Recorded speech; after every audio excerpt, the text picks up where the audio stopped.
मेरे प्यारे धर्म साधकों,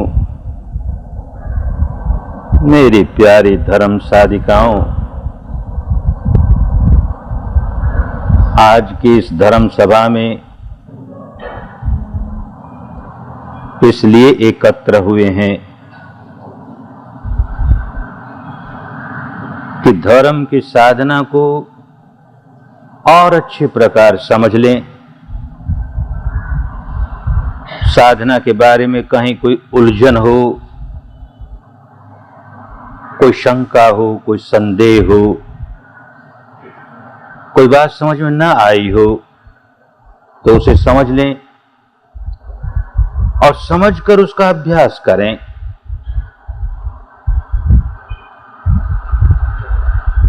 धर्म सुनना 38 मंगलों में से एक मंगल है। काले न धम्म सवनं एतं मंगलमुत्तमं। उचित समय पर धर्म का श्रवण करना उत्तम मंगल है। धर्म सुना और कोई बात नहीं समझ में आई और संकोच के मारे पूछ भी नहीं पाए तो गुत्थी सुलझी नहीं, संदेह बना रहा तो काम कैसे करेंगे, उसकी प्रैक्टिस कैसे करेंगे। तो इसीलिए उत्तम मंगलों में एक उत्तम मंगल यह भी बताया, कालेन धम्म साकच्छा एतं मंगलमुत्तमं। समय समय पर, उचित समय पर धर्म संबंधी प्रश्न पूछ करके अपनी शंकाओं का निवारण कर लेना, यह भी उत्तम मंगल है। धर्म सुनना मंगल है, उसे समझना मंगल है। न समझे तो समाधान करा लेना, प्रश्न पूछ करके उत्तम मंगल है। लेकिन गाड़ी यहीं रुक जाए तो यह उत्तम मंगल भी उत्तम मंगल नहीं रहता। जिसे समझा है, सुना है, जिसके बारे में अब शंकाएं नहीं रह गई और फिर भी धारण नहीं करे, और धारण नहीं करे तो सारा सुनना बेकार गया, सारे प्रश्न बेकार गए, सारे प्रश्नों का समाधान बेकार गया। इसलिए विपश्यना साधना करने वाले व्यक्ति को बार बार ये बात समझते रहना चाहिए कि जब तक विपश्यना का अभ्यास नहीं करेंगे, जब तक इसका अभ्यास नहीं करेंगे, तब तक लाभ मिलने वाला नहीं है। हजार समझ जाएं बुद्धि के स्तर पर, हजार शंकाओं का निवारण कर लें बुद्धि के स्तर पर, फिर भी काम नहीं करेंगे तो कोई परिणाम, सुखद परिणाम, शुभ परिणाम जो आना चाहिए धर्म का, वो हासिल नहीं कर पाएंगे। इसलिए सारा बल धर्म के अभ्यास करने में।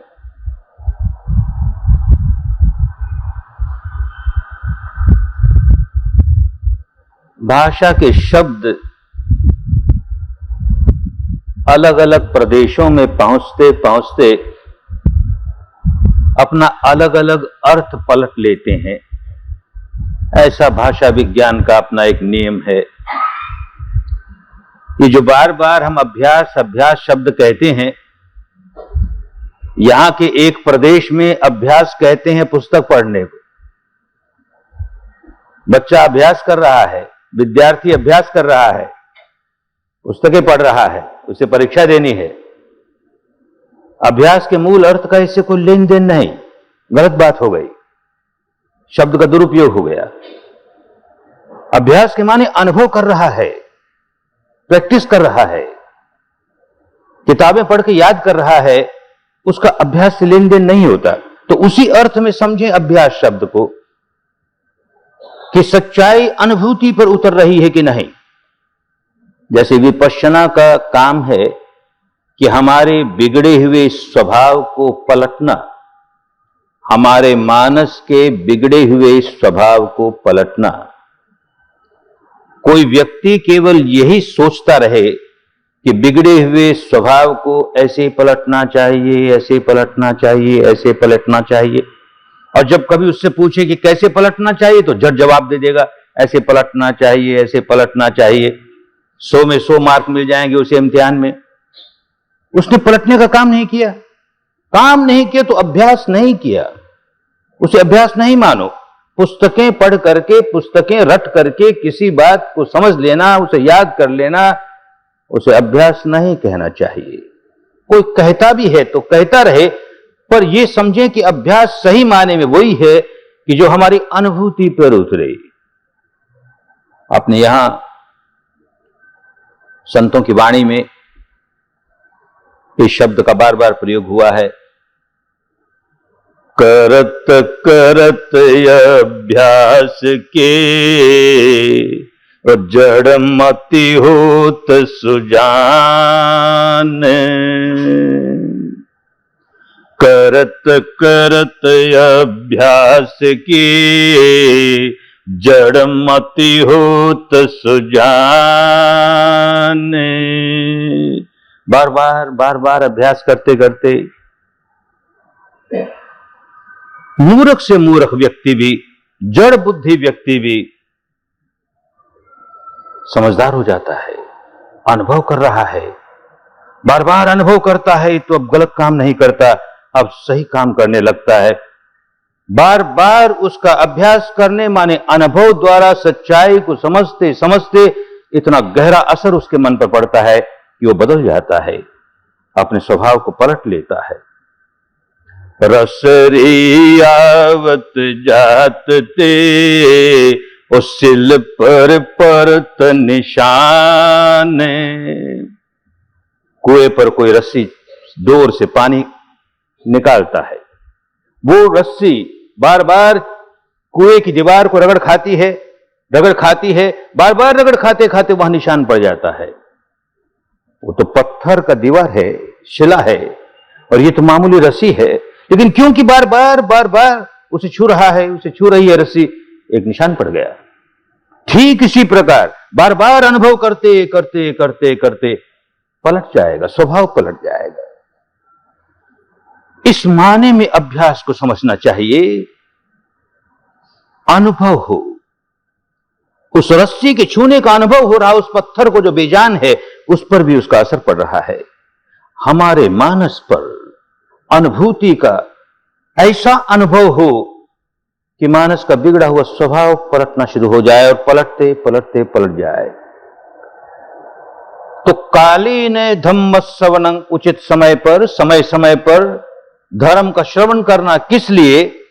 कि अनुभव में धर्म कैसे उतारें उसे हम भूल जाएं तो फिर सुन लें। अनुभव में धर्म कैसे उतारें उसे फिर सुन लें।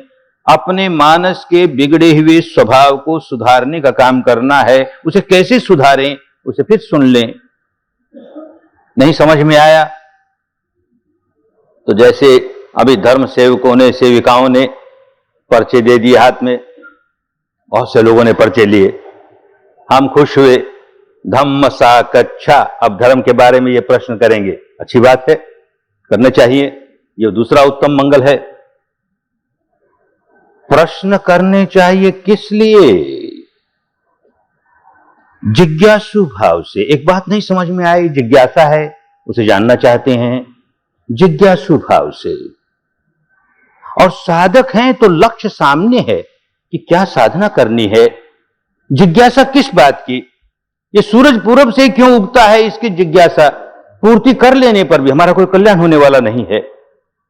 ये पत्ता क्यों हिला, इसकी जिज्ञासा पूरी कर लेने पर भी हमारा कल्याण होने वाला नहीं है। किस बात की जिज्ञासा? तो लक्ष्य क्या है? तो साधक मुमुक्षु होता है, लक्ष्य मुक्ति है। तो जो जो प्रश्न होंगे वो हमारे मन के विकारों से हम कैसे मुक्त हों, इसको लक्ष्य रख करके, इसको मद्देनजर रख करके जो प्रश्न किए जाएंगे कल्याणकारी प्रश्न होंगे। विवाद के लिए कोई व्यक्ति प्रश्न करेगा, अरे हमारी तो ऐसी मान्यता, और वो सर्वोत्तम मान्यता, ये व्यक्ति, भले हमने इसका एक शिविर ले लिया तो क्या हुआ, ये व्यक्ति हमारी बात तो मानता नहीं ना, ये हमारी दार्शनिक बात तो मानता ही नहीं ना, तो इससे बहस करेंगे, इसको सिखाएंगे, ये क्यों नहीं मानता, हम इसको मनवा के छोड़ेंगे। बेचारा अपना समय खराब कर देगा, औरों का समय खराब कर देगा। विवाद के लिए धर्म प्रश्न नहीं हुआ करते। धर्म सभा है, सभी साधक हैं, सभी साधिकाएं हैं। सार्वजनिक सभा में इस तरह के पागल लोग आते हैं, हमारा क्या बिगड़ता है, मुस्कुराते हैं। लेकिन धर्म सभा में जहां के सारे साधक हों, साधिकाएं हों, हर प्रश्न बड़ी समझदारी के साथ करना चाहिए कि हमको विधि के बारे में जो संदेह है, बात नहीं समझ में आए, इस माने में संदेह है, उसका खुलासा करना है, स्पष्टीकरण करना है, तो उसके लिए हम प्रश्न करके समाधान चाहते हैं। प्रवचन तो बार बार सुनते हैं, यहां जो आया है, जो आई है, कम से कम एक शिविर तो जरूर अटेंड किया है, तो 10-11 प्रवचन तो सुने हैं ना। अब एक और नया प्रवचन क्या होगा, उसी बात को दोहराएंगे। कहीं भूल गए हो, अच्छा उसको याद दिला दिया।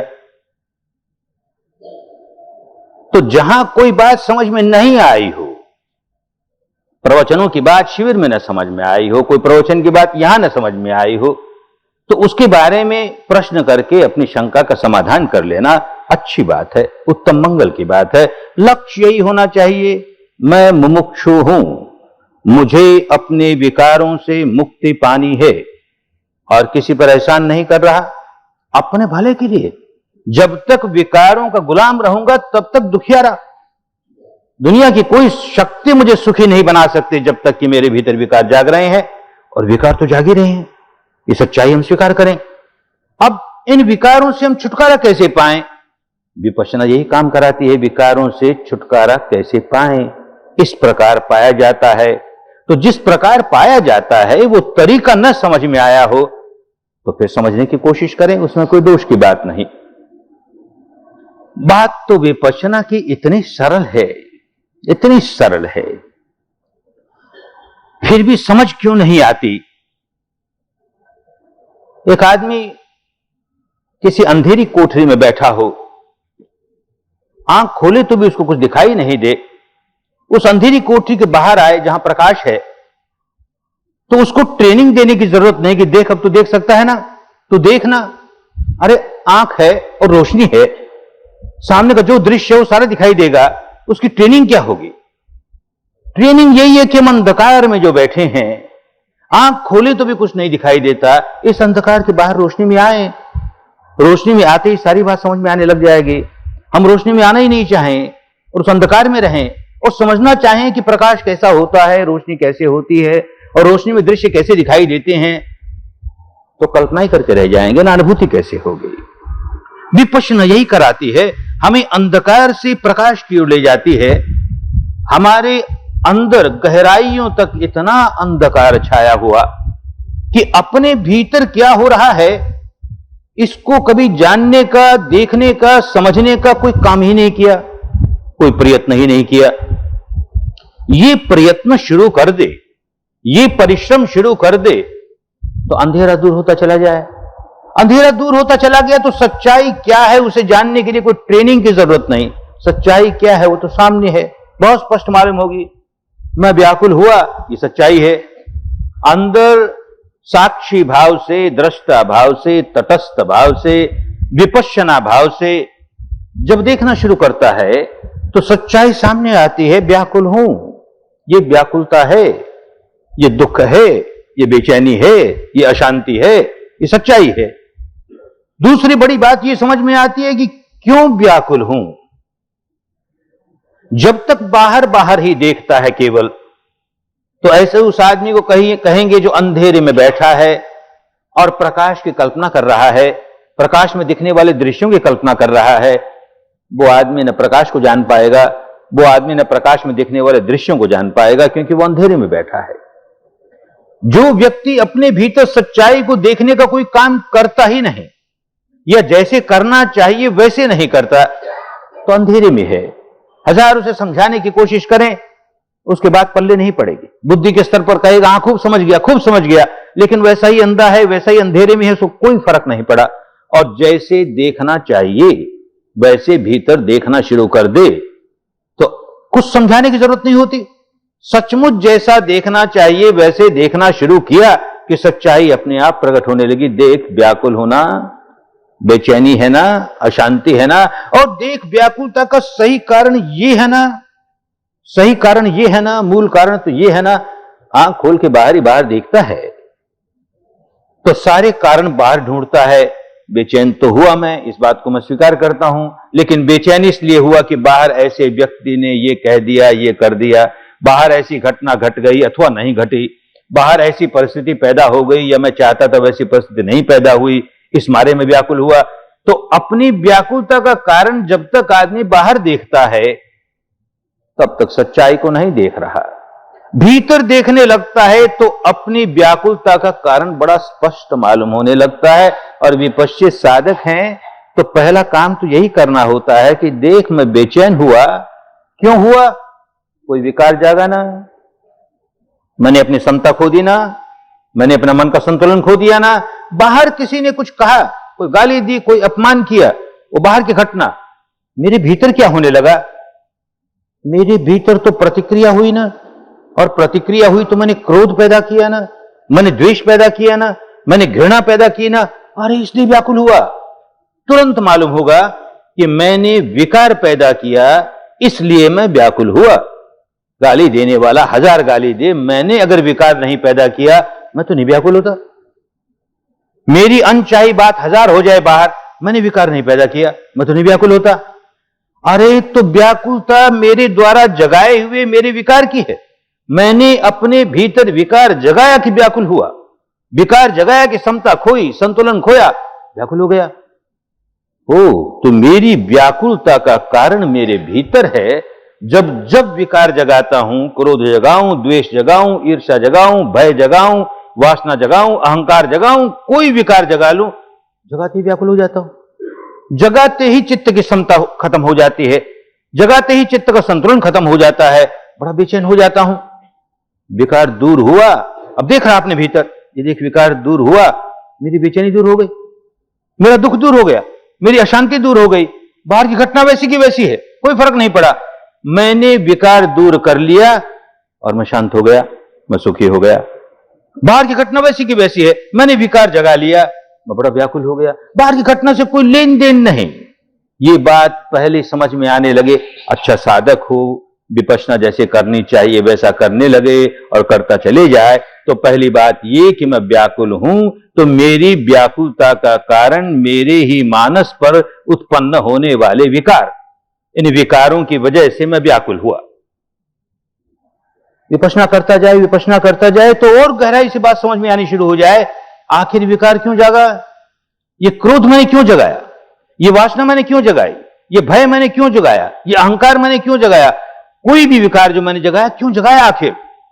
तुरंत मालूम होगा कि शरीर में एक संवेदना चली, दुखद संवेदना चली, तो तिरस्कार का संस्कार, द्वेष का, द्रोह का, दुर्भावना का, दूर करने का, इस तरह के जितने संस्कार हैं, क्योंकि मुझे लगा कि ये तो बड़ी दुखद संवेदना है, तो उसकी प्रतिक्रिया स्वरूप मैंने इस प्रकार के द्वेषात्मक संस्कार मैंने जगाए।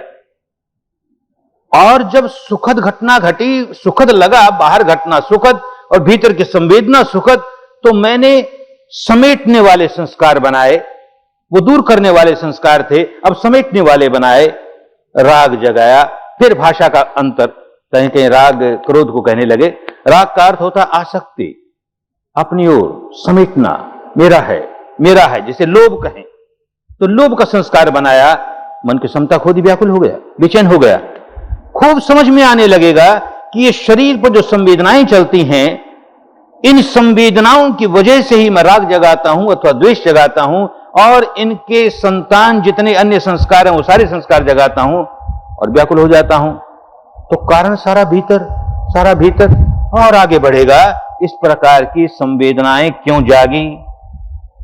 तो जो बात हर शिविर में आकर के सुनते हैं, ये शरीर, ये भौतिक शरीर और ये मानस, इन दोनों का परस्पर क्या संबंध है, ये दोनों एक दूसरे को कैसे प्रभावित करते हैं, ये दोनों कैसे इंटरैक्शन करते हैं।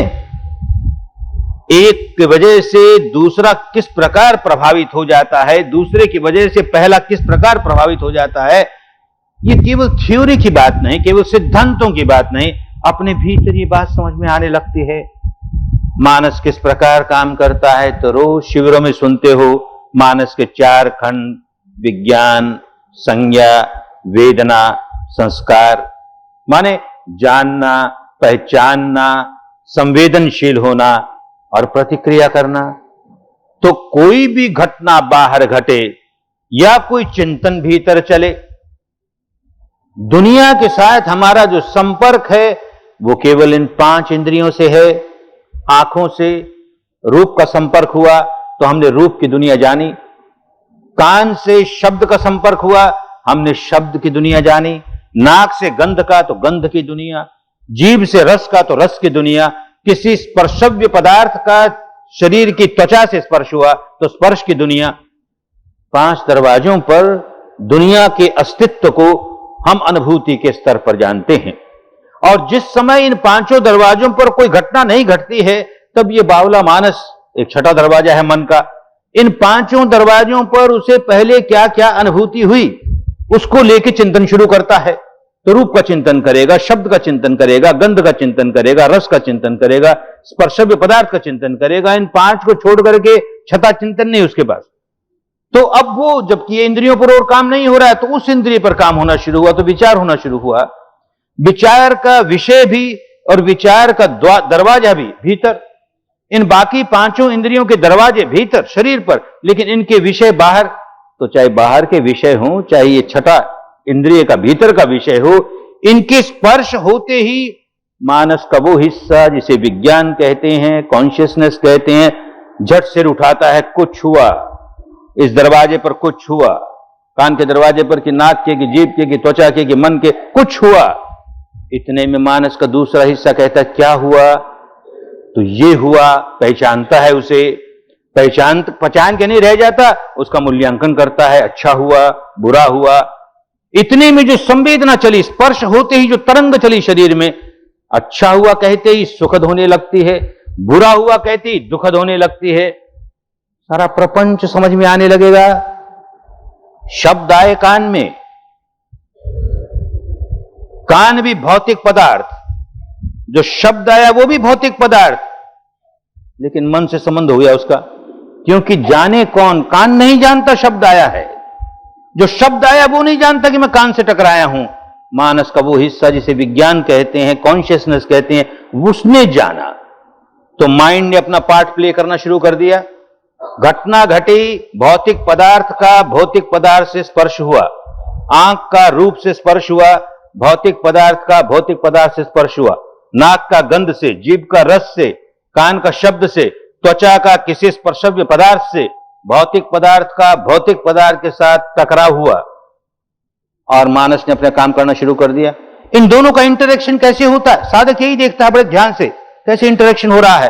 काम बात तो हुई कान और शब्द की, कान और शब्द टकराए, ये कहां से आ गया, कौन जाना, कान नहीं जान रहा, वो शब्द नहीं जान रहा, ये मानस का हिस्सा जान रहा, कुछ हुआ, कान के दरवाजे पर कुछ हुआ। अच्छा साधक होगा और आगे बढ़ जाओगे तो देखोगे कुछ हुआ कि पहले एक बात और हो गई। कान से जैसे ही कोई शब्द टकराया कि सारे शरीर में एक झंकार उठी, जैसे कांसे के बर्तन को छेड़ दिया, सारे शरीर में झंकार उठी। न्यूट्रल झंकार है, न वो प्रिय है न वो अप्रिय है, न वो सुखद है न वो दुखद है। कांसे से जैसे कोई टकरा दे, ऐसे शरीर के इस हिस्से से बाहर का कोई आलंबन टकराया और यहां एक झंकार उठी, उसको पुरानी भाषा में कहीं वेदना उठी, संवेदना उठी। मूल्यांकन हुआ, ये तो बहुत अच्छा है, तो यही झंकार जो न्यूट्रल थी, न सुखद थी न दुखद थी, बड़ी सुखद लगने लगती है। और मूल्यांकन हुआ, बहुत बुरा है, तो यही झंकार जो न सुखद थी न दुखद थी, बड़ी दुखद मालूम होने लगती है। तो तीसरे हिस्से ने अपना काम करना शुरू कर दिया। झंकार तो भौतिक स्तर पर वैसी की वैसी, लेकिन मानस ने उसे मूल्यांकन करके कह दिया बड़ी सुखद है। अब जो संवेदना चली ना, बड़ी सुखद है, अथवा अब जो संवेदना चली ना, बड़ी दुखद है। फिर मानस ने काम किया, घटना घटी भौतिक शरीर पर, मानस ने उसको कहा सुखद है, दुखद है।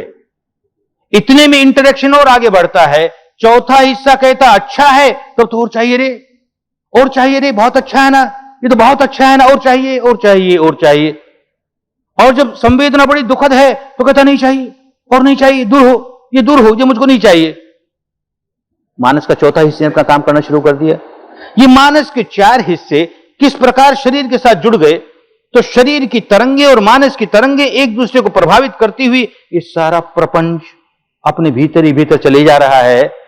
इसको हजार कोई आदमी बुद्धि से समझ ले, ऐसे दो चार प्रवचन सुन के कहे अब मैं सब समझ गया, शरीर का और इस मानस का क्या संबंध है और किस तरह से प्रतिक्रिया होती है और किस तरह हम विकार बनाते हैं और किस तरह विकारों से निकल जाते हैं, मैं खूब समझ गया। समझा कुछ नहीं, अनुभव नहीं हुआ ना। वो तो पुस्तक पढ़ने वाली बात है, जो यहां की एक भाषा में अभ्यास शब्द कहते हैं पुस्तक पढ़ने को, बस वही अभ्यास हुआ। ये रसरी आवत जाति, इसका अभ्यास नहीं हुआ, अनुभव वाला अभ्यास नहीं हुआ। अनुभव वाला अभ्यास होने लगेगा तब होश आएगा। देख ये संवेदना न्यूट्रल थी और कैसे दुखद बन गई, देख कैसे सुखद बन गई, और बनते ही ये होश तो नहीं जागा कि ये अनित्य है, बल्कि ये जागा कि मुझे चाहिए या मुझे नहीं चाहिए। राग पैदा किया, द्वेष पैदा किया, ये समझ में आने लग जाए और अनुभव से समझ में आने लग जाए, बस समझो कि उस आदमी का स्वभाव पलटना शुरू हो गया। जिस गलत स्वभाव का गुलाम बन गया था वो, जिस गलत स्वभाव के शिकंजे में ऐसा जकड़ गया था कि उसे खुद को पता नहीं कि मैं अपनी कितनी बड़ी हानि किए जा रहा हूं, ऐसे आदमी को अब अपनी जकड़न मालूम होने लगी कि मैं किस कदर जकड़ा हुआ हूं। जिसको अपनी जकड़न मालूम होने लगी, जिसको अपना बंधन मालूम होने लगा, उसके लिए आसान हो गया अपना बंधन खोलना। जिस बेचारे को यही नहीं पता कि मैं बंधा हुआ हूं और किस प्रकार बंधा हुआ हूं, वो व्यक्ति अपने बंधन खोल लेगा। यह आशा कैसे कर सकें? तो पहली बात कि अनुभव से जाने कि मेरा मानस किस प्रकार जकड़ा हुआ है, कितना अपने स्वभाव का, गलत स्वभाव का कितना गुलाम बन गया है, इसको इसके बाहर निकालना है।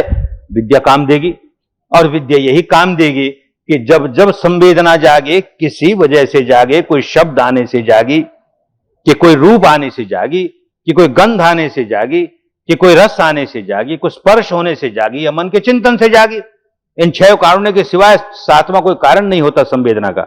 इन 6 कारणों में से किसी कारण से जागी, उसके डिटेल में जाने की जरूरत नहीं, जागी और देख अच्छी लगने लगी ना, अच्छी लगने लगी, इसका मतलब यही है कि मानस के उस हिस्से ने जो मूल्यांकन करता है उसने कह दिया बहुत अच्छा है। बुरी लगने लगी ना, तो मानस के उस हिस्से ने कह दिया बहुत बुरा है। अरे अन्यथा क्या अच्छा है क्या बुरा है? होश आवे तो तरंग तरंग है भाई, संवेदना संवेदना है, उत्पन्न होना नष्ट हो जाना, उत्पन्न होना नष्ट हो जाना, ये इसका सहज स्वभाव है। इसमें क्या अच्छा माने, इसमें क्या बुरा माने? सारा संसार तरंग ही तरंग, तरंग ही तरंग, उत्पन्न होना नष्ट होना, उत्पन्न होना नष्ट होना। कोई तरंग बड़ी ऊंची होके नष्ट होती है, कोई जरा सी ऊंची होके नष्ट होती है, कोई बड़ी स्पीड के साथ होती है, जरा कम स्पीड के साथ होती है, पर उत्पन्न होके नष्ट होना स्वभाव तो यही है। क्या अच्छा माने क्या बुरा माने? ये अनित्य का बोध केवल पुस्तकी बोध हो, कल्याण नहीं होता, लाभ नहीं मिला। पुस्तकी बोध हमको अनुभव की ओर ले जाए और अनुभव से जानने लगे कि देख उत्पन्न होता है नष्ट होता है, सुखद अनुभूति हो रही है तो भी उत्पन्न होना नष्ट होना, उत्पन्न होना नष्ट होना, यही इसका स्वभाव है। उत्पादव धम्मिनो, उत्पादव धम्मिनो, उत्पाद होना वे हो जाना, उत्पाद होना वे हो जाना, ये इसका ध्रुव धर्म है, इसका स्वभाव है। ये स्वभाव उत्पन्न नष्ट होने वाला स्वभाव नहीं बदला जा सकता, लेकिन जो हमने मानस का ये स्वभाव बना लिया कि प्रतिक्रिया करने लगे, सुखद लगा तो राग की प्रतिक्रिया करने लगे, दुखद लगा तो द्वेष की प्रतिक्रिया करने लगे, ये स्वभाव बदला जा सकता है।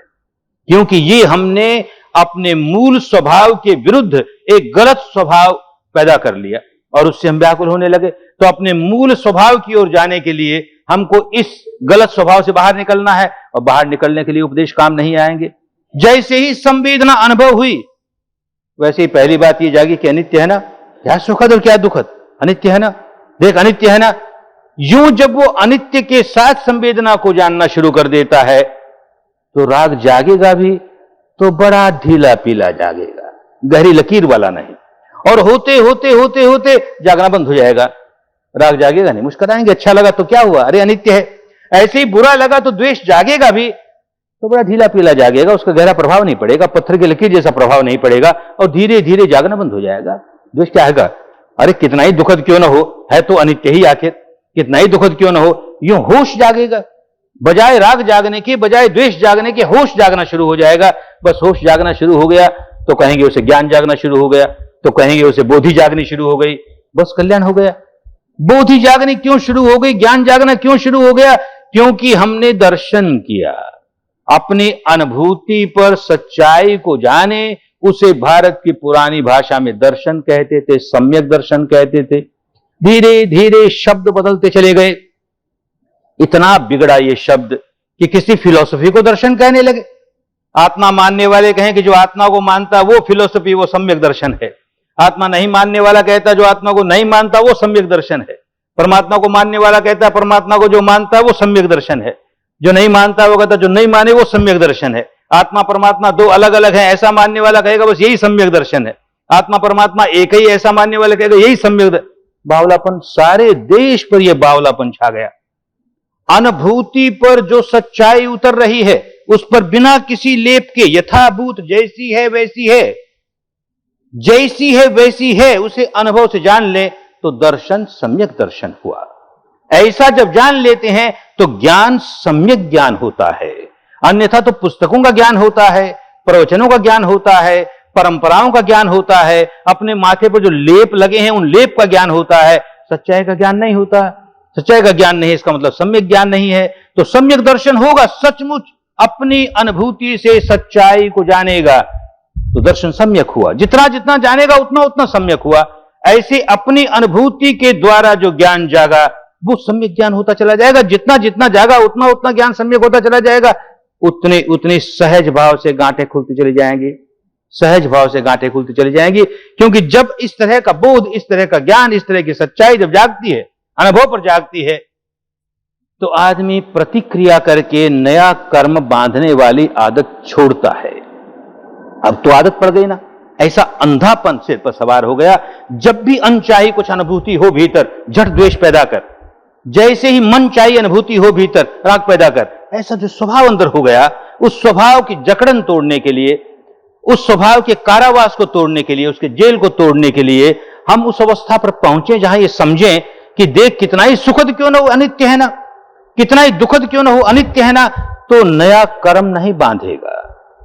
सब कम जहस भिक्षुनो, जिस समय साधक सारे कर्मों का त्याग कर देता है, नया काम नहीं करेंगे, नया कर्म बंधन नहीं बांधेंगे, माने नए सिरे से कोई भी प्रतिक्रिया का काम नहीं करेंगे, तो धुन मानस पुरे कतंग रजंग, तो पुराना जितना मैल इकट्ठा कर रखा है, जैसे धुनिया धुनता है और जिस कपास को धुनता है उसका सारा कचरा निकल जाता है, उसमें जो गांठें होती है सारी खुल जाती हैं, तार तार अलग हो जाता है।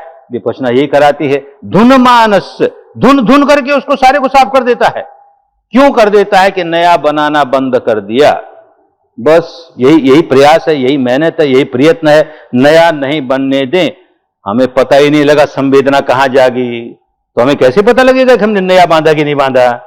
बंधता तो जहां संवेदना है और वो सुखद लगती है तो राग का बंधन बनता है, संवेदना है और वो दुखद लगती है तो द्वेष का बंधन बनता है। वहां तक हमारी पहुंच ही नहीं हुई, तो हम कैसे राग के स्वभाव को पलटेंगे, हम कैसे द्वेष के स्वभाव को पलटेंगे? इतनी सीधी, इतनी सरल बात उलझा लें इन दार्शनिक मान्यताओं के चक्कर में, सांप्रदायिक जकड़ों के चक्कर में, अपनी परंपराओं की जकड़न में हम उसको उलझा लें तो अपनी ही हानि कर लें। धर्म उलझाने के लिए नहीं होता, धर्म सुलझाने के लिए होता है। जो लोग उलझे हुए हैं वो भी कैसे सुलझ जाएं। कोई बंधा है अपनी मान्यता से, मेरी तो ये मान्यता, बाप दादों की ये मान्यता, हमारे पुरखों की ये मान्यता, हमारी परंपरा की ये मान्यता, तो विपक्षी कहेगा मान भाई तेरी मान्यता मानता रहे, रखना उसको एक और, ये तो देख शरीर में संवेदना हुई ना, और ये तो देख तुझे होश नहीं होता तो संवेदना सुखद लगने पर राग पैदा करता है ना, और ये तो देख दुखद लगने पर द्वेष पैदा करता है ना, देख इसे पलटना है ना। बस मान या न मान, बिल्कुल निकम्मी बात। उस मानने या न मानने से क्या फर्क पड़ेगा, ये बात साधक बड़ी अच्छी तरह समझने लगेगा। जिसने साधना नहीं की या की तो भी ऊपर ऊपर जरा सी केवल कर ली और गहराई में जाने का काम नहीं किया, उसके लिए वो बातें प्रमुख होंगी। मेरी दार्शनिक मान्यता, ऐसी दार्शनिक मान्यता, हमारी परंपरा ये मान्यता मानती है, और जब तक ये मान्यता नहीं मानेंगे हमारा कल्याण कैसे होगा, हमारी मुक्ति कैसे होगी। वो बेचारा सोच के देखता नहीं कि ये मान्यता तो मैं बचपन से मानता आ रहा हूं भाई, इस मान्यता के मानने से कौन सा विकार निकला मेरा, कहां निकला मेरा विकार, कहां समता है मेरे भीतर, मान्यता क्या काम आई रे मेरे।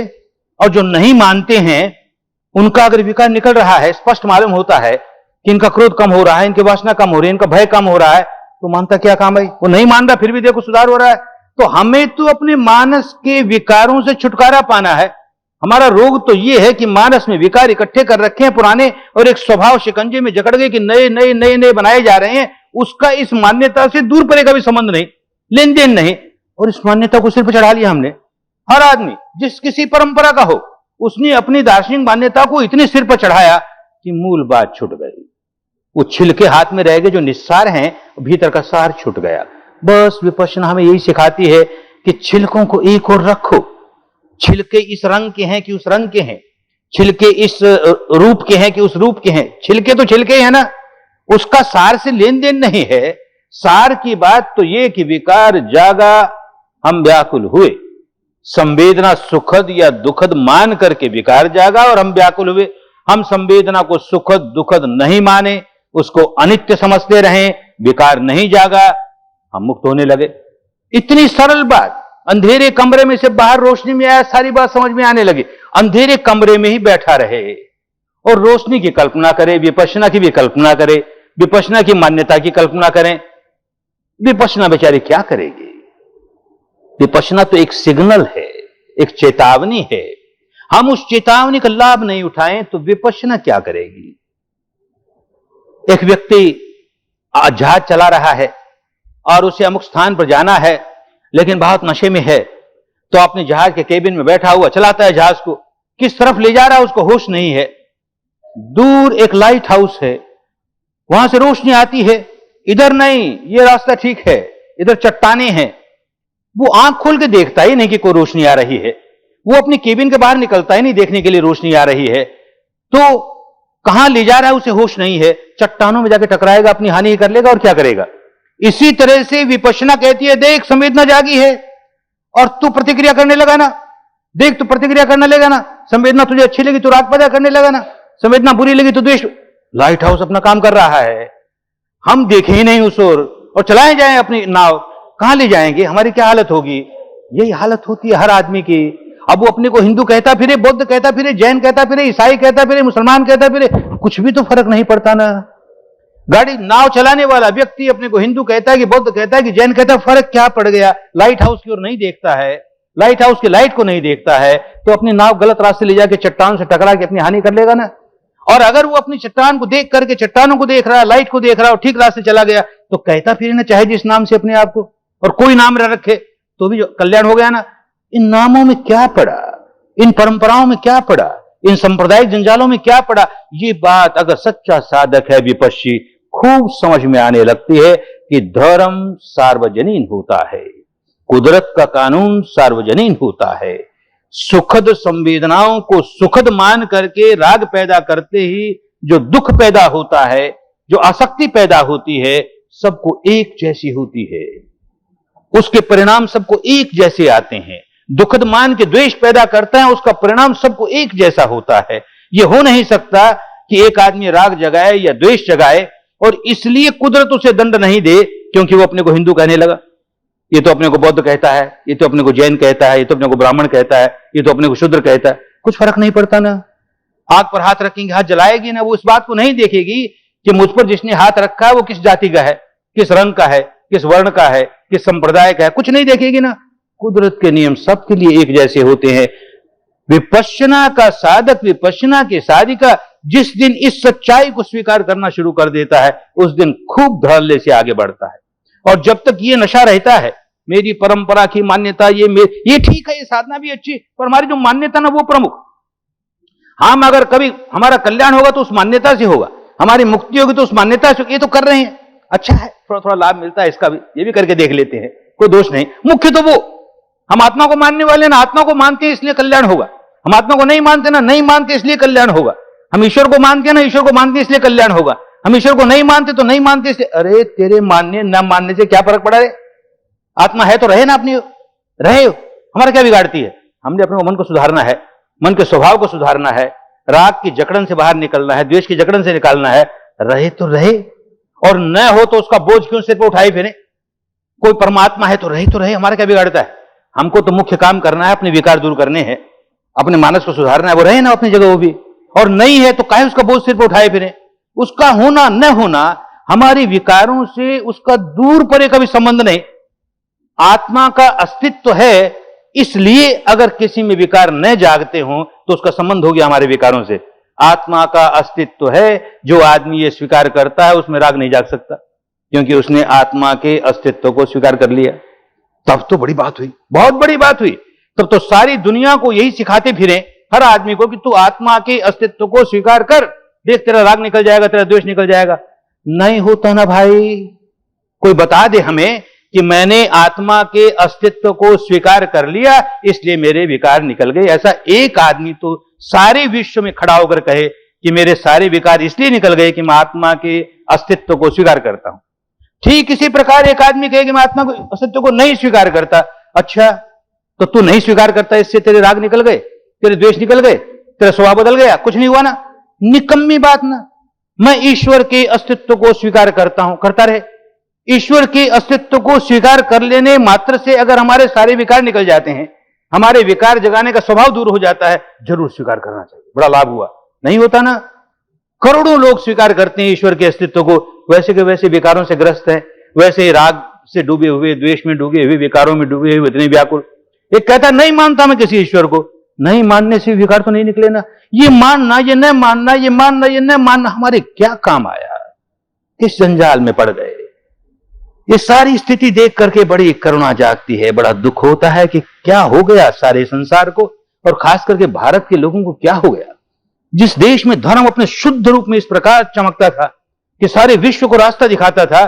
साइंस है, एक विज्ञान की बात है, माइंड और मैटर किस प्रकार इंटरेक्शन करते हैं, कैसे एक दूसरे को प्रभावित करते हैं। हम इस बात को नहीं समझते तो कैसे भीतर ही भीतर गांठें बांधते हैं, समझने लगते हैं तो गांठें खोलने लगते हैं। इतनी सीधी सीधी बात, इतनी सरल सरल बात, इसको कितना उलझा दिया। तो आदमी क्यों नहीं आगे बढ़ पाता? क्योंकि इन मान्यताओं का जंजाल इतना गहरा उसके सिर पर पड़ा है। अपनी अपनी संप्रदाय की जकड़न इतनी कड़ी है कि सीधी सही बात को देखना नहीं चाहता। वो अंधेरे में ही अपना जीवन बिताना चाहता है। उस अंधेरी कोठरी के बाहर आए, सारी बात बड़ी साफ समझ में आने लगेगी। अरे सांप्रदायिक मान्यता होगी भाई। पहली बात तो ये कि जो मान्यता चली वो चली उस समय कौन जाने बहुत ठीक चली होगी, आज न जाने उसका क्या रूप हो गया। जैसी भी हो, हम जरा इस मान्यता को एक ओर रख करके उसकी निंदा भी नहीं करेंगे, उसकी प्रशंसा भी नहीं करेंगे, उससे झगड़ा भी नहीं करेंगे। तू एक ओर रह भाई। हमको तो यथाभूत जैसा है वैसा है उस सत्य का दर्शन करते हुए आगे बढ़ना है। समझ लो वो आदमी विपश्यना में खूब आगे बढ़ता चला जाएगा।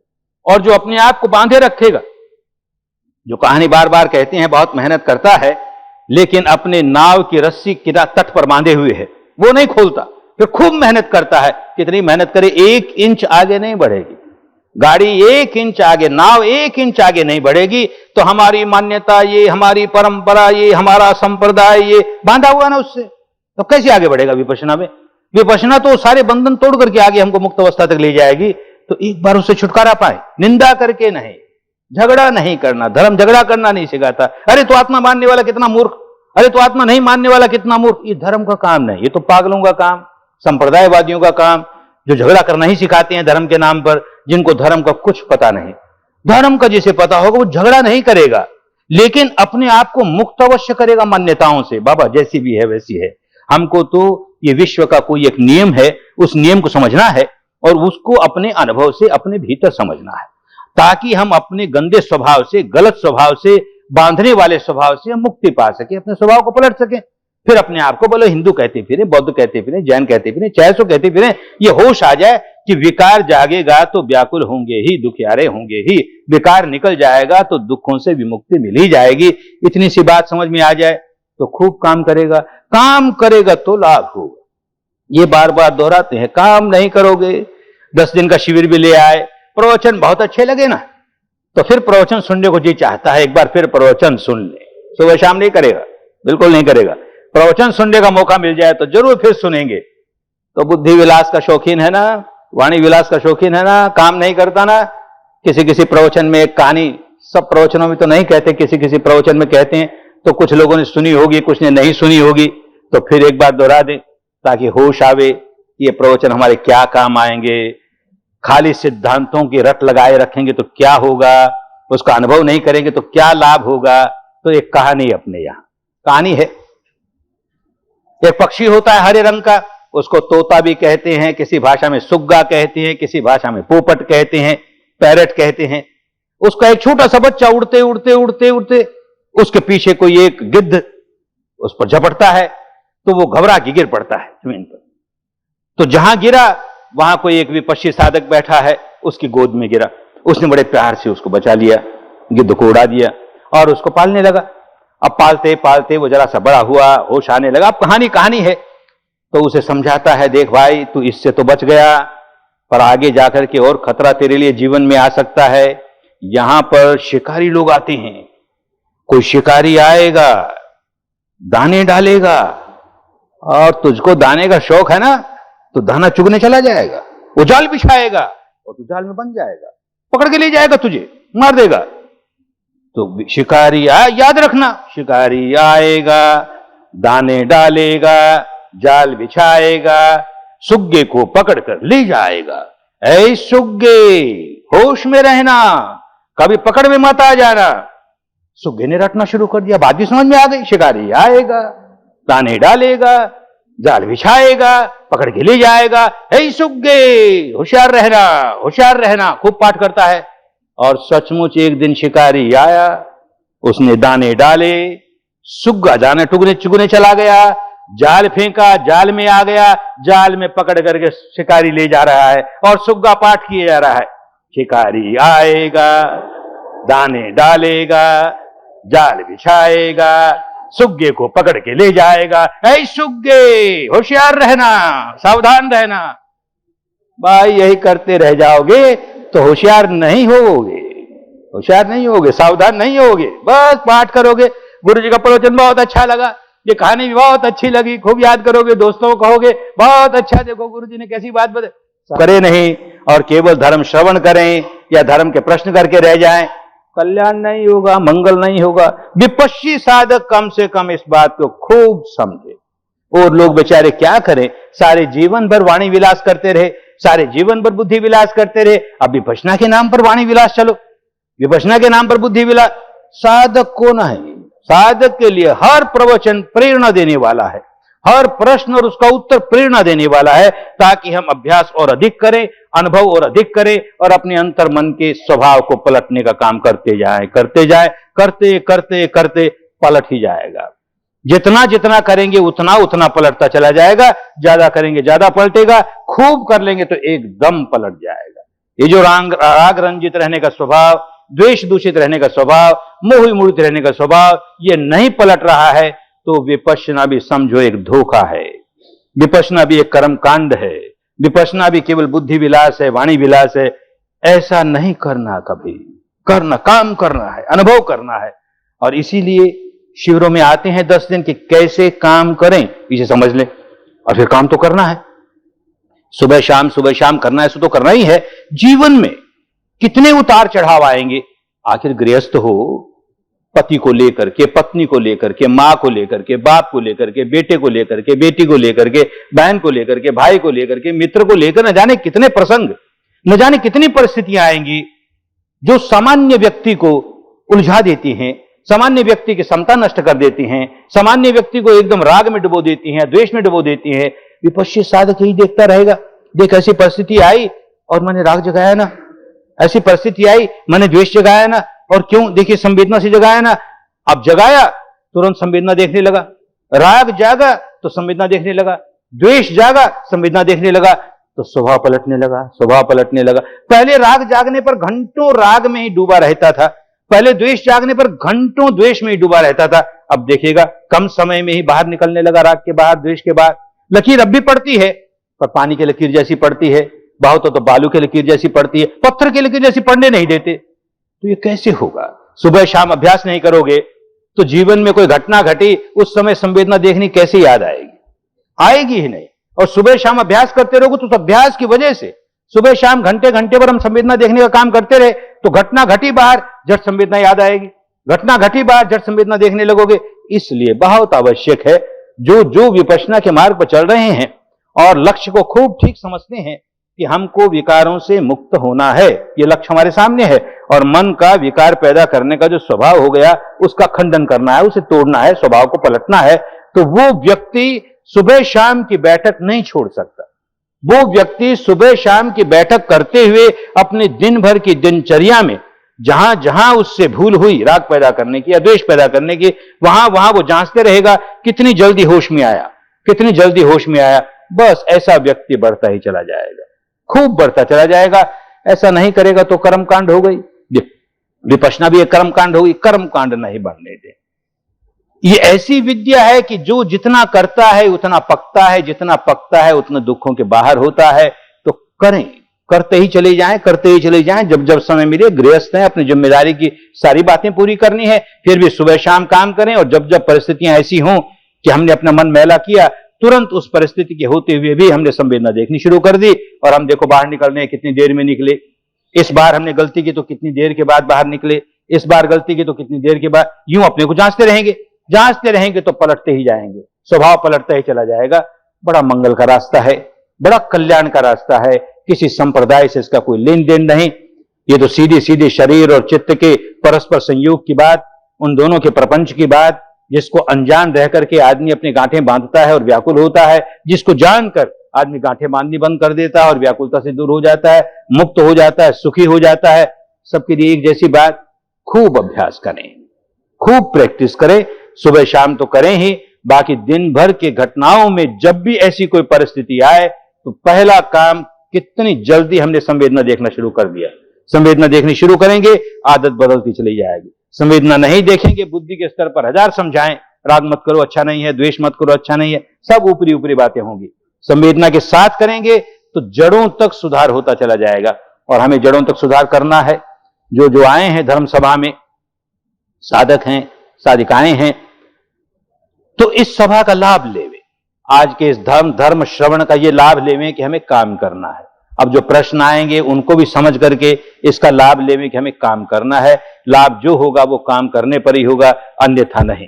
जो आए हैं सबका खूब लाभ हो, सबका खूब मंगल हो, सही माने में उत्तम मंगल हो, सबका खूब कल्याण हो, सही माने में उत्तम कल्याण हो, सबकी स्वस्थ मुक्ति हो, सबकी स्वस्थ मुक्ति हो।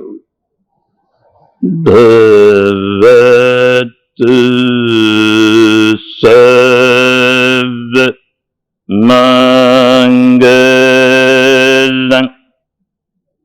भवतु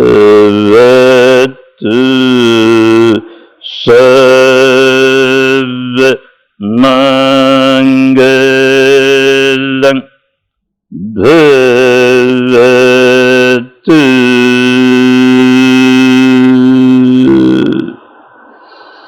सर्व मंगलम्।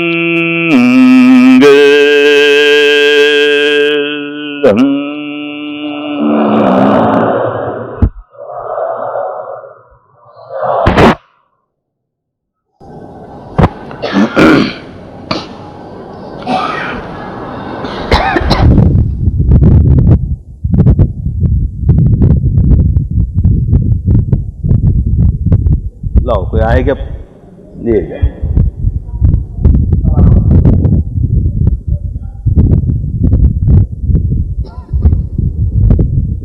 प्रश्न आया है, धर्म सेवा करने से साधक को क्या लाभ होता है? धर्म सेवा करते हुए साधक किस तरह का वर्तन करे? दो अलग प्रश्न है। धर्म सेवा करने से क्या लाभ होता है?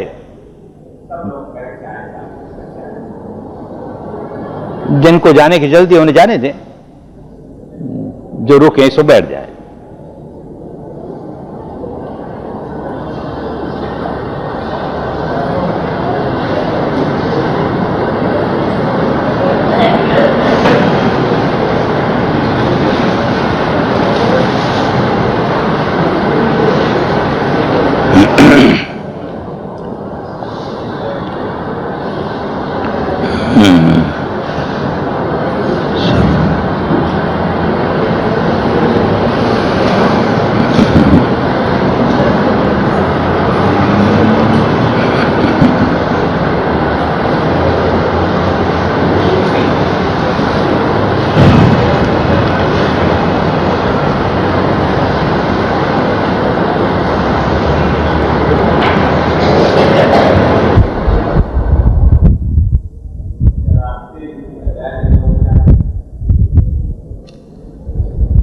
लो जो हो गए वो दिया।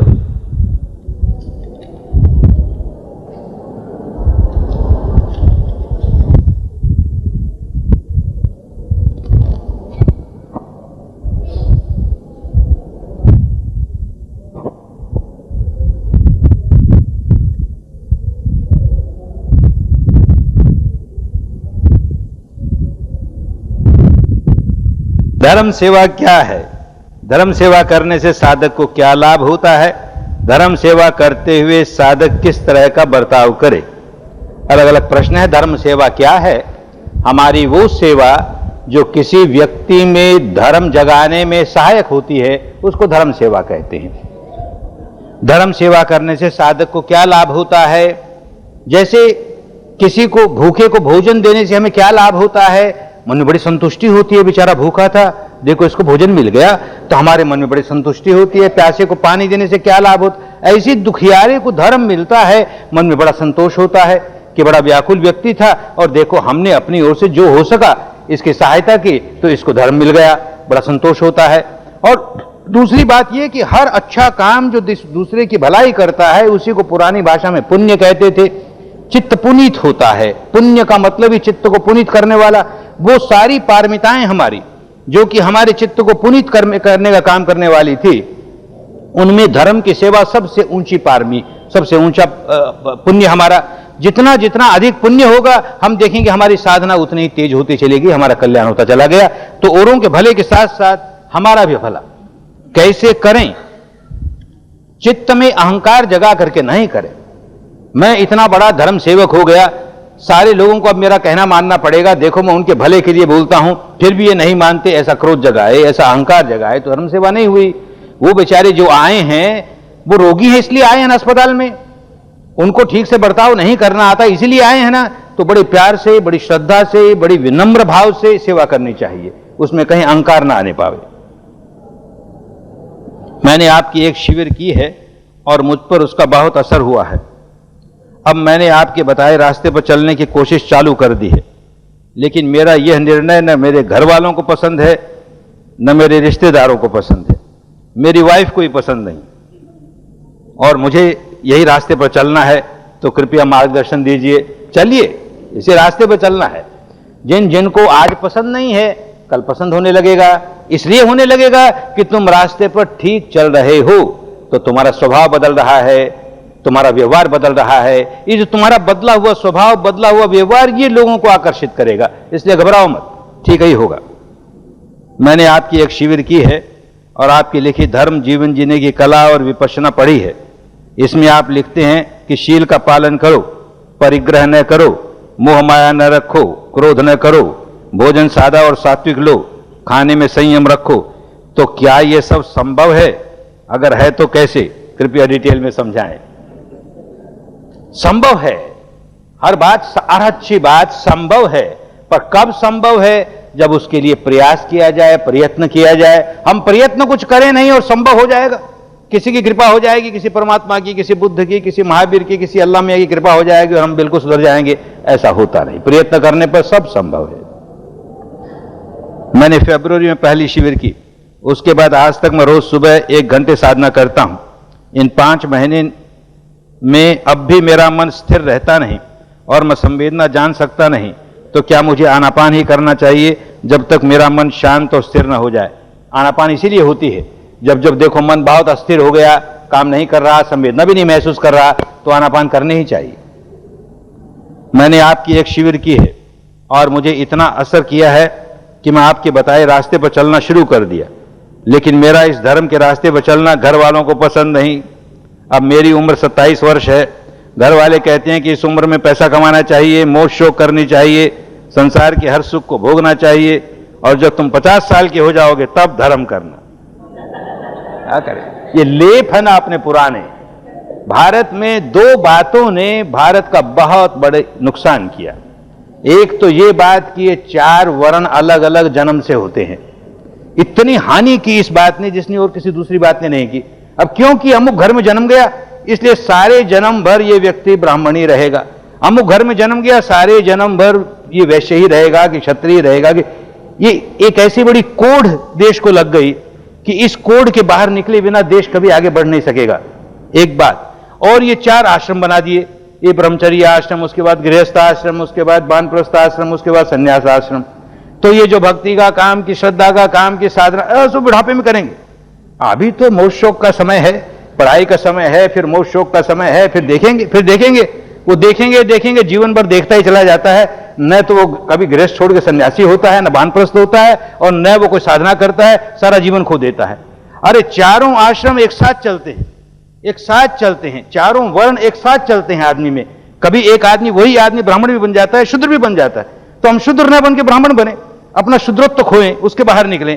ऐसे ही हम पागलपन जो करते हैं उसके बाहर निकलें, और हम अच्छे जीवन जिए, ब्रह्मचर्य का जीवन जिए। ये सारी बातें एक साथ सीखता चला जाएगा तो इस बीमारी से निकल जाएगा। मान्यताएं जो हैं बहुत हानिकारक हैं। मान्यताओं से बाहर निकलो, जान्यताओं की ओर जानो और तब मानो, अन्यथा मत मानो। Respected Guruji, it is okay to meditate in a room where light, fan or air condition is on. In room where somebody else is sleeping, which is suitable time and atmosphere in meditation. Every time is suitable, every time is appropriate. If you have more time, you can meditate number of hours. Otherwise, I say 1 hour in the morning, 1 hour in the evening. If you have fans, then the direct air that comes in contact with your body will not allow you to feel the sensations on the body. If you are under a strong light, then that light will not allow you to feel the sensations on the body. That is why especially the new students, by new student I mean not only students who have taken one course, and even a number of courses, unless they are ripened, it is always good to meditate in a place where direct air and direct light does not come in contact. मैंने 7 शिविर किए हैं। सांस बहुत फूलने लगा है, जब साधना करने बैठो तो सांस फूलता है, जिससे अधिष्ठान तो हो ही नहीं पाता। क्या करें? पहली बात तो ये, अधिष्ठान मत करो। घर में अधिष्ठान करना जरूरी नहीं है, बड़ी आसानी से जो अधिष्ठान कर सकता है बिना किसी कठिनाई के, वो अवश्य करे, मनाही भी नहीं है। लेकिन जोर जबरदस्ती अधिष्ठान जैसे शिविरों में करते हो, वैसे घर में नहीं करना चाहिए। शिविरों में जोर जबरदस्ती अधिष्ठान करके जो उखाड़ा है उसको साफ करने के लिए दिन भर काम मिल गया, यहां तो फिर उखाड़ा है और फिर काम में लग गए, तो अधिष्ठान का लाभ नहीं हुआ। घर में अधिष्ठान अनिवार्य है, ऐसा नहीं माने। और जब सांस फूलता है या कोई कठिनाई आती है इस तरह की शरीर की, लेट जाए, शरीर को एकदम धीमा छोड़े और बड़े धीमे सांस पर शरीर को ढीला कर दें, और बड़े धीमे सांस पर कुछ देर ध्यान करें, फिर हथेली पर, फिर पगतली पर, फिर धीमे सांस पर, हथेली पर, पगतली पर। ये जो शरीर का विकार उठा जोरों से, वो अपने आप दूर हो जाएगा, छुटकारा हो जाएगा। I have attended 2 courses of Vipassana at Igatpuri, but I have got habit of reacting with my sensations. You advised me to continue Anapana for half hour. Whether Anapana is sufficient for me, at least not to react. Yes, in the beginning you have to take advantage of your Anapana so that your mind becomes stronger, and then you start practicing Vipassana, train your mind not to react. The old habit was to react, and because of the old habit you will keep on reacting. But still, if you practice, you will come out of it, and for practicing, first step is Anapana. Nothing wrong in that. सूक्ष्म से सूक्ष्मता तक पहुंचने के लिए क्या करना चाहिए, और उसे जाने के लिए हम सूक्ष्मतम स्थिति में, और कैसे जाने कि हम सूक्ष्मतम स्थिति में पहुंच गए हैं। सूक्ष्मतम स्थिति में पहुंच जाओगे तो किसे पूछने नहीं आओगे। सूक्ष्मतम स्थिति तो इंद्रियों के परे की स्थिति है, तो उसकी क्या व्याख्या करेगा कोई। लेकिन वहां कैसे पहुंचे, बस विपश्यना जैसे बताएगी वैसे करते चले जाओ, अपने आप सूक्ष्मता की ओर बढ़ते चले जाओगे। पूरे शरीर का एक चक्कर लगाने में कितना समय लगना चाहिए, बार बार समझाया है शिविरों में भी कि आरंभ करने वाले को 10 मिनट लगे तो ठीक है, लेकिन उससे ज्यादा भी लग जाए, ऐसा ना हो कि 1 घंटे से भी अधिक लगा तो मन उबने लगेगा, भागने लगेगा, काम नहीं करेगा। तो आध घंटा, 1 घंटा और उससे कम होते होते आगे जाकर के बड़ी जल्दी शीघ्र करने लग जाओगे। तो समय का कोई निश्चय नहीं है कि इतने ही समय पर करना चाहिए। 1 घंटे से अधिक एक राउंड में लगता हो तो उसको फास्ट करना ही चाहिए, और काम शुरू करने वाला 1 आध मिनट में कर लेता हो तो उसको थोड़ा स्लो करना चाहिए, क्योंकि अभी काम शुरू किया है, बहुत से अंग हमारे अनदेखे रह जाएंगे, इसलिए जरा स्लो चले। तंद्रा या सुस्ती लगती हो तो क्या करें, सांस तेज करो, उठ के चलो थोड़ी देर, तो तंद्रा दूर हो जाएगी। बच्चों के शिविर के बारे में जानकारी दीजिए, व्यवस्था वाले जानकारी देंगे, इनसे मिल ले। कुदरत को कौन चलाता है? कुदरत को कुदरत चलाती है, तुमको कौन चलाता है? तुम अपने आप को चलाते हो ना, दूसरा कौन चलाता है? ऐसे ही कुदरत को कुदरत चलाती है। हिंदू धर्म के अनुसार, प्रश्न ही गलत कर दिया। धर्म हिंदू कैसे हुआ भाई? हिंदू संप्रदाय के अनुसार यूं कहो, हिंदू मान्यता के अनुसार यूं कहो। क्या कहना चाहते हो? अब कलयुग चल रहा है, जैन धर्म के अनुसार यह पंचम काल दुष्कर्म क्या है चल रहा है, तो इस समय फिर से शुद्ध धर्म प्रवर्तमान होना संभव है, जबकि समाज में चारों ओर अंधकार है। जरूर संभव है। ये जो बातें उड़ाई गई कि नहीं अभी तो ऐसा काल है इसमें मुक्ति हो ही नहीं सकती, अभी तो ऐसा काल है इसमें यह हो ही नहीं सकता, वो किन लोगों ने उड़ाई? कि जिनके पास साधना का कोई मार्ग नहीं था। अब आचार्य तो हो गए और आते हैं लोग पूछने के लिए, महाराज हम क्या करें, कैसे ध्यान करें? अरे क्या ध्यान करोगे, अब तो पूजा कर लो, पाठ कर लो, नाम जप लो, या हमको भेंट चढ़ा दो, हमको नमस्कार कर लो, बस कृपा हो जाएगी। इससे आगे क्योंकि खुद नहीं जानते ना, तो जो अंधकार का समय बीता 2000 का, इस 2000 वर्ष के अंधकार में ये सारी बातें पनपी, इसको आगे नहीं बढ़ाना चाहिए। हर समय धर्म के लिए अच्छा समय है। नहीं करते हैं तो कलयुग है, और धर्म धारण करने लगे सतयुग हो गया। तो सतयुग बनाने वाले हम लोग हैं।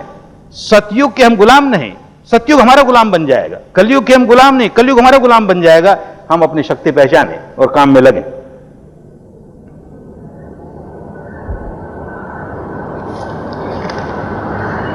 Will you kindly speak about dream and its reality in our own future?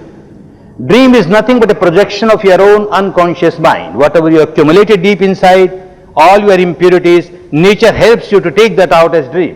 If you are a good Vipassana meditator, then even with dream you won't react. You got a dream of fear and you won't react with fear. You got a dream of passion, you won't react with passion. You will just observe, well look, there was a dream and now see what sensation I have, and you start coming out of it. ध्यान करने का सही तरीका बताइए। ये भाई शिविर में नहीं आया क्या? क्या सही तरीका बताए? 10 दिन करके आए हो, बस वो सही तरीका है। सही नहीं होता तो हम क्यों बताते? गलत तरीका बताने थोड़ी बैठे हैं। हमको सही लगा क्योंकि हमारा कुछ लाभ हुआ उससे, हम चाहते हैं सबका लाभ हो, इसलिए वही सिखाते हैं।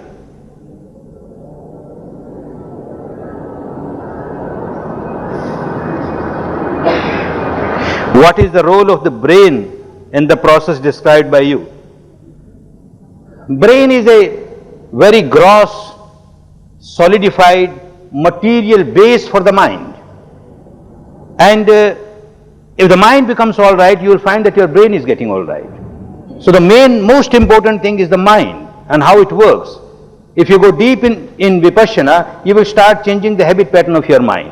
And then you find all the organs of your body start working better, properly. क्या आप बता सकते हैं कि मेरी स्मोकिंग की आदत क्यों नहीं जाती? इसलिए नहीं जाती कि तुम स्मोक करते हो। तुम स्मोक नहीं करोगे, आदत चली जाएगी। क्या करना चाहिए? तुम गुलाम हो, अपने स्मोकिंग की आदत के गुलाम हो, और विपश्यना हमें हर गुलामी से मुक्त करती है। तो जिस समय तुम्हें स्मोक करने की अर्ज उठे, मन में ऐसी कामना उठे कि चलो एक सिगरेट तो ले ले, यूं जब उठती है उस समय तुरंत नहीं छू लेना, सिगरेट को दूर रखना। कम से कम 10-15 मिनट तक छूना नहीं उसे। 10-15 मिनट तक इस सच्चाई को जानते रहो कि मेरे भीतर स्मोक करने की, सिगरेट पीने की एक तमन्ना उठी है, एक अर्ज उठी है। और देखें इसके साथ साथ शरीर में क्या होने लगा। तो शरीर में इस प्रकार की संवेदना हो रही है, मन में इस प्रकार की एक तमन्ना, एक अर्ज उठी है, और शरीर में इस प्रकार की संवेदना हो रही है। और मैंने अनेक बार अपने शरीर की संवेदनाओं को देखा है, ये अनित्य है। तो ये जो मेरे भीतर जो अर्ज उठी है स्मोकिंग की, इसका इन संवेदनाओं से संबंध है, तो ये भी अनित्य है। चलो दोनों को देखते हैं, कब तक रहते हैं देखते हैं। 10-15 मिनट देखोगे कि छुटकारा हो जाएगा। तो देखना सीखो, जब जब ऐसी अर्ज उठे तो उसके गुलाम होने के बजाय कम से कम 15 मिनट देखना सीखो, धीरे धीरे निकल जाओगे एकदम। I did 10-day course in April 90. After finishing 7th day, I noticed that there is pain in the left ankle area and there is burning sensation in the left side, left sole. It was there for about 1 month. Even now it is slightly there. Is it It is due to what? Due to your accumulated sankharas. Mind and matter are so interrelated. Now you've shaken the deeper level of your mind, and things from that accumulated complex started coming up on the surface, and they manifest as different sensations on the body. Don't get worried about it. Just observe them, they will pass away.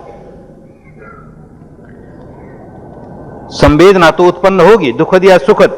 दुखद संवेदना की कौन सी प्रतिक्रिया उत्तम होगी? कोई प्रतिक्रिया ही उत्तम नहीं होती। उसको देखो बस। इसको हमारा मन दुखद कहता है। अच्छा, तू कहता है, देखते हैं तुझे सच में दुखद है क्या, और ये कितनी देर रहती है, इसको देखते हैं। बस दुखद दुखद नहीं लगेगी, अपने आप उससे छुटकारा होता चला जाएगा, प्रतिक्रिया करनी बंद कर दोगे। योगासन और प्राणायाम से विपश्यना अच्छी होती है, अच्छी बुरी नहीं। योगासन और प्राणायाम शरीर को स्वस्थ बनाने के लिए शारीरिक व्यायाम है। ऐसे ही विपश्यना मन को स्वस्थ बनाने के लिए मानसिक व्यायाम है। दोनों एक दूसरे को सहयोग करेंगे, सहायता देंगे। कौन अच्छा कौन बुरा कैसे कहें? पानी अच्छा है कि भोजन अच्छा है? पानी अपनी जगह अच्छा है, भोजन अपनी जगह अच्छा है। ऐसे शारीरिक कसरत अपनी जगह अच्छी है, मानसिक कसरत अपनी जगह अच्छी है। दोनों ही अच्छे हैं, दोनों करो। एक ही बार शिविर किया है, 3 मास हुए। साधना के समय गति तो बढ़ गई है, जैसे आपने कहा था बाल्टी के पानी जितनी गति से ध्यान जाए उतना अभी नहीं हुआ, इसका दुख है। दुख नहीं, जैसा हुआ वैसा हुआ, यथाभूत जैसा हो रहा है बस उतना ही स्वीकार करो। ऐसा क्यों नहीं हुआ, अब ये हो जाना चाहिए, तो उसके प्रति आसक्ति जागी ना, राग जागा ना, क्रेविंग जागी ना, तो विपश्यना नहीं हो रही। जो होगा वो तो भविष्य में होगा, इस समय क्या हो रहा है बस इतना ही जानना है। ध्यान के दरमियान आप पंखे क्यों बंद करवाते हैं? अभी समझाया ना, बंबई के जीवन में पंखे बिना तो बड़ा मुश्किल होता है। बाकी समय बंबई का जीवन बिताओ, घंटे भर की साधना में बंबई के बाहर चले जाओ, अपने आप को मान लो बंबई के बाहर है, करो साधना। अगर नियमित रूप से साधना होने पाए और वक्त मिले तभी हो जाए तो संस्कार निकल सकते हैं कि नहीं, प्रगति हो सकती है कि नहीं। अच्छा हो कि एक समय बांध करके उसी समय करें, लेकिन गृहस्थ हैं उस समय नहीं कर पाते तो उसकी चिंता नहीं करनी। जब समय मिले तभी कर लें, जब करेंगे तभी लाभ होगा, हानि की बात ही नहीं इसमें। मैं 60 वर्ष की अविवाहित महिला हूं, मैं अकेली शांति नगर में रहती हूं और मैं बौद्ध जात की हूं। बौद्ध जात नहीं होती भाई, मुझे कोई लोग आराम से नहीं रहने देते। पैसा कमाने वाली औरत है और बहुत बुरी गाली देते हैं। मेरी जैसी औरत को जीना अच्छा है कि मरना अच्छा है? जीना अच्छा है। विपश्यना इतनी बड़ी विद्या मिली है। ये जो लोग गाली देते हैं, खूब समझना चाहिए कि जो व्यक्ति मुझे गाली दे रहा है वो व्यक्ति बड़ा दुखियारा है। गाली कैसे देगा? जब तक अपने भीतर क्रोध नहीं जगाएगा तब तक गाली नहीं देगा, और क्रोध जगाते ही व्याकुल हो जाएगा। तुम स्वयं देखो कि तुम जब क्रोध जगाती हो तो व्याकुल होती हो कि नहीं होती हो। तो वो गाली दे रहा है, क्रोध जगा रहा है, तो बड़ा व्याकुल है ना। तो उस पर करुणा करो, उस पर मैत्री करो, घबराओ क्यों? इसके लिए अपनी जान क्यों दो? अपने को बहुत स्वस्थ रखो, बड़े सुखी रहो। दूसरा क्या कर रहा है, क्या कह रहा है, उसको इतनी इंपॉर्टेंस मत दो जिससे हम पागल हो जाए और अपनी हानि कर ले।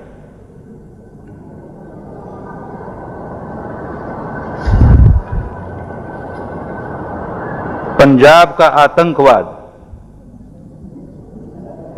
आतंकवाद हो, चाहे दुनिया का कहीं का आतंकवाद हो, जिस दिन व्यक्ति विपश्यना करने लगेगा उस दिन समझ जाएगा कि मैं डंडे के जोर पर दुनिया को नहीं बदल सकता, मैं तलवार के बल पर दुनिया को नहीं बदल सकता, मैं बंदूक के बल पर दुनिया को नहीं बदल सकता।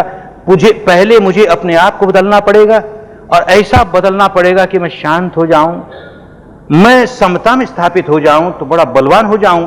फिर मेरा एक एक बोल लोगों पर असर करेगा, मुझे तलवार उठाने की जरूरत नहीं पड़ेगी। तलवार उठाना कोई दोष की बात नहीं है उस अवस्था में कि जहां पर सामने वाला दूसरी कोई भाषा समझता ही नहीं। तो क्या मैंने सारे उपाय आजमा के देख लिए? नहीं देखे ना, ऐसा समझ में आने लगेगा तो गलत रास्ते अपने आप लोग नहीं जाएंगे। विपश्यना फैले, केवल पंजाब की बात नहीं है, सारे भारत में फैले, सारे विश्व में फैले, सचमुच सबका कल्याण होगा। मेरे अंदर पुराने कर्मों के कारण भय क्रोध का भरपूर संचय है, इससे छुटकारा चाहती हूं, क्या करूं? जब जब भय जागता है तो किस बात को लेके भय जागा, उस बात पर ध्यान नहीं देना। भय जागा है, इस समय मेरे मन में भय जागा है, इस सच्चाई को स्वीकार करो। और इस भय के साथ साथ संवेदना क्या जागी है, जो भी संवेदना जागी हो, कहीं भी जागी हो, उस संवेदना को देख रहे हैं और भय जागा है, इस सच्चाई को देख रहे हैं। और यूं देखते देखते देखेंगे कम हुए जा रहा है, कम हुए जा रहा है, छुटकारा हो जाएगा। भय को जबरदस्ती दूर करने की कोशिश मत करो, भय को दबाने की कोशिश मत करो, उसको साक्षी भाव से जानो। भय है, भय के आलंबन पर ध्यान करोगे तो भय बढ़ेगा, आलंबन से कोई लेन देन नहीं। भय भय है और ये संवेदना है, अपने आप दूर होती चली जाएगी। विपश्यना साधना गंभीरता से करना चाहती हूं। एक तो सांसारिक अड़चने हैं और मन बहुत चंचल है, उत्तेजित है, क्या करूं? मेहनत करती जाओ, काम कठिन है, बहुत सरल होते हुए भी, बात तो बड़ी सरल है, सांस को देखना है, संवेदना को देखना है, उसके अनित्य स्वभाव को समझना है, समता में रहना है, कितनी सीधी सीधी बात, पर करने लगते हैं तो कठिनाई होती है। अपने अनुभव से भी जानता हूं, औरों के अनुभव से जानता हूं, लेकिन बार बार करते करते करते स्वभाव बदलने लगता है, तो करने से ही स्वभाव बदलेगा। In 10 days course, I was strictly observing 5 precepts, but now in practical life, it is not possible. ठीक है, when you are in a course, it is absolutely essential that you observe these 5 precepts while you are working there, because if you keep on breaking your precepts, then your samadhi cannot be samyak samadhi, cannot be a strong samadhi, and your panya cannot get awakened. For good samadhi, for good panya, shila is very important. Now coming out in the life, now you make use of this technique and try to come out of your breakage of Shila. Don't break Shila. Keep trying, and you will be successful. साधना में आगे बढ़ना हो तो प्रयास करना चाहिए। अधिक प्रयास करें या कुदरतन परिस्थिति आ जाती है। काम किए जाओ, कुदरतन आ जाएगी, पर काम तो करना पड़ेगा ना। हम छोड़ दें कि अपने आप हो जाएगा, सुबह शाम क्यों बैठे, अपने आप कुदरत कर देगी, तो नहीं होता। हम अपने स्वभाव को पलटने के लिए खुद काम करना शुरू करेंगे, फिर देखेंगे कि कुदरत की सारी शक्तियां, दृश्य हो अदृश्य हो, सब मदद करने लगी और हमारा स्वभाव पलटने लगा। Whenever I meditate, most of the time my mind goes to the stomach along with the awareness of the respiration, and sometimes it is completely at it. I can't concentrate. There is a technique prevailing where people observe their respiration on the abdomen arising, passing. You might have practiced a little bit of that, and that is why your mind goes there. Take your attention from there and keep on the entrance of the nostrils. This will help you. Vipassana करते समय जीभ की स्थिति बदल जाती है, जीभ उल्टी होने लगती है। अपने आप होती है, होने दो। अगर उससे कोई बहुत बड़ा कठिनाई पैदा होती हो तो उसे सीधी कर लो, अन्यथा अगर उसमें कोई हलचल हो रही है तो हो रही है। देख रहे हो, बाहर शरीर पर कोई हलचल होती है, उसको बढ़ावा मत दो, क्योंकि उससे फिर आदत पड़ जाएगी। हर बार विकार निकलेंगे तो शरीर को बाहर से हलचल पैदा करके निकलेंगे, और दूसरा व्यक्ति तुम्हें साधना करते देखेगा और बहुत शरीर हिलते हुए देखेगा तो घबराएगा कि क्या हो गया, इस पर कोई भूत चिपट गया, क्या हो गया, तो साधना से घबराएगा, नजदीक नहीं आएगा। तुम्हारे भीतर भी तो तुम्हारी जीभ कैसी होती है, दूसरे को क्या पता, होने दो, हम अपना काम किए जा रहे हैं, हम नहीं घबराते उससे। विपश्यना के पहले लोगों के साथ कैसे रहना चाहिए, कैसा व्यवहार करना चाहिए, कोई मुश्किल नहीं लगता था, अब बड़ा मुश्किल लगता है क्योंकि अब जाग गए ना, तब तो अंधेरे में थे, समझते थे सब ठीक हो रहा है, और ठीक तब नहीं होता था। अब जरा जरा सा ठीक होने लगा, क्योंकि होश जागने लगा। विपश्यना में तटस्थ बैठकर मन के पूरे शरीर से गुजरना पड़ता है।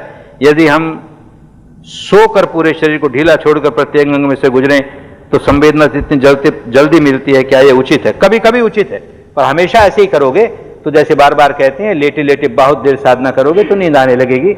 ऊपर ऊपर से लगेगा हम जाग रहे हैं, मानस का कुछ हिस्सा जरूर जागता रहेगा, ज्यादा हिस्सा सोता हुआ चला जाएगा। तो हमें तो सारे मानस को जगाना है, कोई भी हिस्सा सोए नहीं, इसलिए लेट कर ज्यादा देर न करें।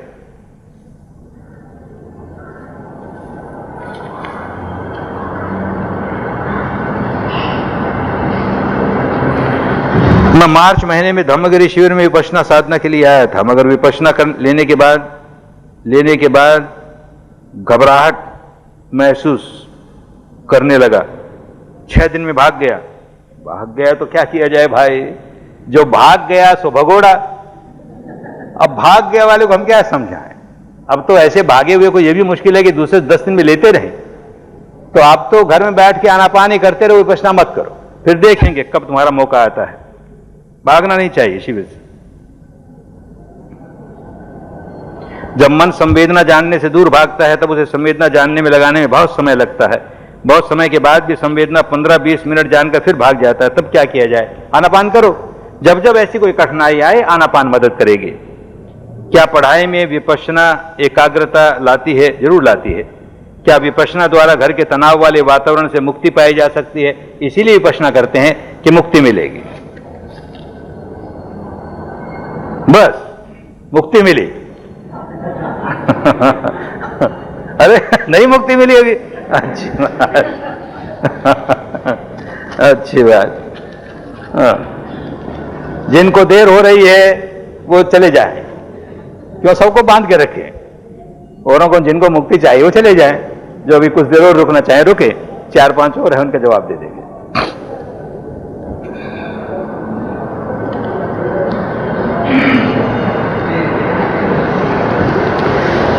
बुद्ध ग्रंथ का जो रिसर्च करके हम ग्रंथ बनाने जा रहे हैं वो साधना के लिए उपयोगी है कि वह भी शास्त्र ही बना रह जाएगा। जिस दिन लोग साधना करनी बंद कर देंगे शास्त्र ही बना रह जाएगा, और साधना करते जाएंगे तो वो सहायक होगा, प्रेरणा देगा, मार्गदर्शन देगा। अन्यथा ग्रंथ बांधने वाला हो जाएगा। During meditation, is it okay to play your morning chanting tape और to meditate without playing the morning chanting tape? धीरे धीरे तो बिना किसी टेप वेप के ही करना सीखो, लेकिन कमजोरी मालूम होती है, मन नहीं टिकता है तो किसी दिन टेप चला ली और उसके साथ ध्यान करते रहे तो कोई दोष की बात नहीं। लेकिन चांटिंग सुनने में ही सारा पुण्य है और काम नहीं करोगे तो वो चांटिंग काम नहीं आएगी। घबराहट बहुत होती है, थोड़ा भी आवाज हुआ तो एकदम चौंक जाता हूं, कल्पनाएं बहुत आती हैं, बिल्कुल चैन नहीं पड़ती। ऐसी अवस्था में आनापान ज्यादा करो, शरीर को ढीला करके लेटा दो, बहुत ढीला करो और सांस पर, धीमे सांस पर, हथेली पर, पगथली पर ध्यान करो। जो घबराहट उठी है उसको निकलने का रास्ता मिल जाएगा, शांत हो जाएगा मन। उसके बाद विपश्यना ठीक होने लगेगी। भौतिक साधकों की साधना नियमित रूप से नहीं होती है। 1-2 शिविर करके बाद में साधना छूट जाती है। क्यों का तो वो उत्तर दें तो छोड़ देते हैं। हम तो बार बार कहते हैं कि बरस भर मत छोड़ो, इसके बाद छूटनी मुश्किल हो जाएगी। जो छोड़ते हैं पहले 1 बरस में छोड़ देते हैं। 1 बरस का अधिष्ठान ले लेता है आदमी कि चाहे जो कुछ हो, मेरी चाहे जितनी भौतिक हानि हो, मैं सुबह शाम की साधना नहीं छोड़ूंगा, नहीं छोड़ूंगी। ऐसा व्यक्ति फिर जीवन भर करते चला जाता है। तो ये अधिष्ठान पूरा करें 1 साल का और कोई नुकसान होगा नहीं। व्यवहारिक जीवन में कि व्यापारिक जीवन में कि अपने और भौतिक जीवन में कुछ नुकसान नहीं होगा। धर्म से कभी नुकसान होता नहीं। और 1 साल निभा लेंगे, इसके बाद आसान हो जाएगा। इगतपुरी में जितनी अच्छी साधना होती है बंबई आगे छूट जाती है। तो बंबई को इगतपुरी जैसे बनाओ, यहां भी बहुत लोग साधना करने लगेंगे, वातावरण सुधर जाएगा। सुनने के समय मन में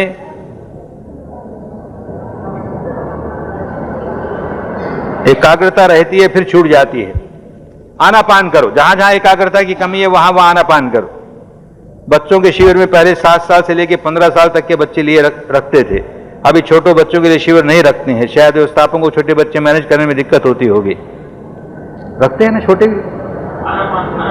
हाँ आनापान, हाँ है ना, है। 7 साल के बच्चों के लिए है शिविर, 3 दिन का शिविर होता है।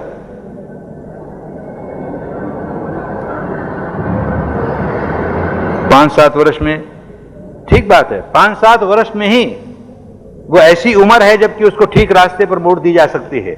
बच्चों को इसी उम्र में मोड़ देनी शुरू कर देनी चाहिए।